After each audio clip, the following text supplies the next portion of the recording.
your stomach? Well, I hit the microphone stand with my knee, and then my stomach rumbled, so... Are you hungry again? No, I had my payday bar plus dinner. I'm good. You mean Linner? That you thought you so creatively. Yeah, well, I thought I had a moment of creative intelligence there. Apparently, I wasn't the first person to combine lunch and dinner together. No. Nope. It really took the wind out of my sails. I'm sorry. I'm sad now. Again, you brought it up again. No, the pain has returned. I'm not feeling any kind of emotion. You monster! I have no empathy. See, I'm slowly turning you into a sociopath. That's been my plan all along. I'm like Jigsaw in the Saw movies. I'm slowly training my successor because I have some incurable cancer. You need to carry on my legacy of mildly infuriating acquaintances with targeted insults. See, I don't know if I'll ever be up to par for that. You'd be surprised. You could do it. I believe in you. I've heard you talk about other people before. About clients? Yeah, clients that were struggling with drug addiction. Oh, this guy is such a pain in the ass. He just can't get his life together. Like, that's why he's talking to you. That's your job, is to fix him. Help him realize his potential, and you're shitting on this guy. I hope you felt... You are a sociopath because you didn't even feel guilty when your clients were like, oh, we're going to miss you. You were the best we ever had. And then you text me, I can't believe these assholes. I hate doing group therapy with them.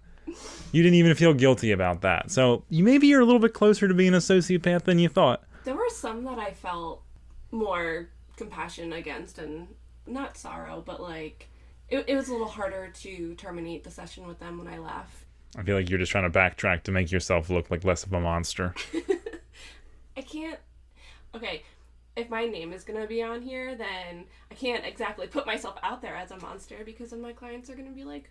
Well, unless your clients are $10 patrons, they're not going to listen to this anyway, so... You'd be surprised.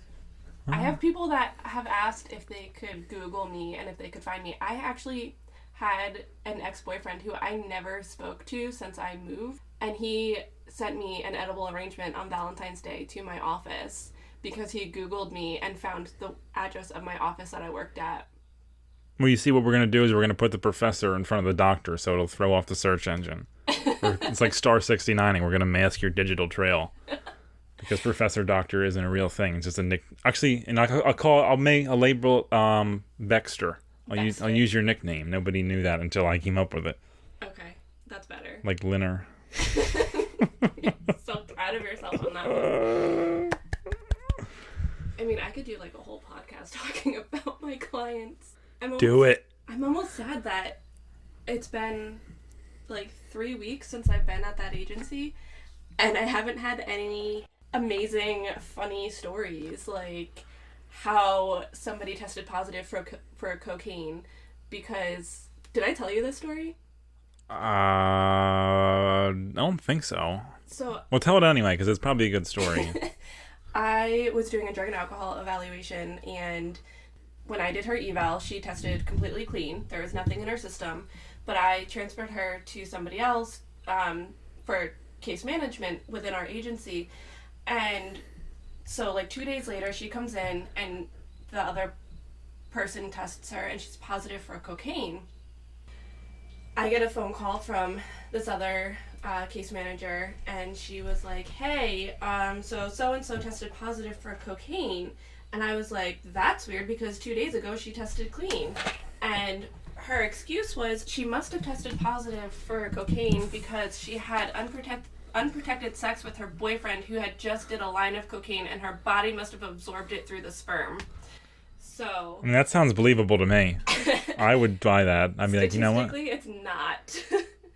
The amount of cocaine that I would have had to do to have that show up in her system because it was absorbed through his sperm would be like a mountain. Yeah, but you see, what you're also forgetting, though, cokeheads, they like to do their line and then rub a little bit on their gums. Maybe he had that residue on the gums. They were making out a little bit. Maybe he goes down on her. It still wouldn't be enough to test positive in your system. I feel like you just don't believe in this guy. Maybe this guy... Maybe they had sex like 10 times. Maybe he was just running the train on her and just put it everywhere, every hole, in her ears. No, his belly button. On belly button, it wouldn't absorb it. But, you know, He went to town on her, and he had a lot of cocaine in his system. Yeah, that's really the only explanation. She also could have gotten gangbanged. What if there are like 8 guys there? All of a sudden that mountain of cocaine becomes a pile. Then all of a sudden you get a Scarface scenario, and this myth is certified plausible. Sure. Okay. Yeah, she went to rehab. We didn't see her again. Yeah, she probably went to sex addiction therapy too. Because, like, okay, she tells us she's having unprotected sex with her boyfriend. He's obviously using substances, so right then and there, like, she's making poor choices. It's okay, the cocaine kills all the sperm anyway, so... Maybe sprinkle some on his balls, too, to help, Apparently not sterilize. My brother's, his girlfriend's pregnant, and apparently he didn't use enough, so... He got her pregnant. I haven't heard... A month. Ladies and gentlemen, I have not heard this story before. This is new news for me. My brother was a pothead, and he also did cocaine, and he got his drug dealer's girlfriend pregnant. I guess they had to find a new drug dealer. Yeah, the drug dealer were only out anyway, and my brother just, like, swooped in, and within a month of dating, now she's due to give birth soon. That's how you get a hot shot right there. That is how you get cocaine laced with something that'll fucking kill you. Well, that's what we kept telling him. We're like, you're making a poor decision right now, because who knows? Like, he could have a hit list out for him, and like... Oh, they'll just add, so they'll lace it with arsenic or some other sort of chemical that'll make him really sick or kill him. Apparently he's clean because of his son that's on the way. Well, he's probably also worried a fucking drug dealer's gonna kill him, so, maybe that's a better motivation than his son. Like, and then the next drugs I take may have arsenic in them, or cyanide. He's still smoking marijuana, as far as I know, and you can lace that because... Marijuana's not a drug. It is. I wish I could have gotten a picture for that so I could post along with the episode for the look that you just gave me. I'm gonna have my camera at the ready for the next time I say something that you don't agree with.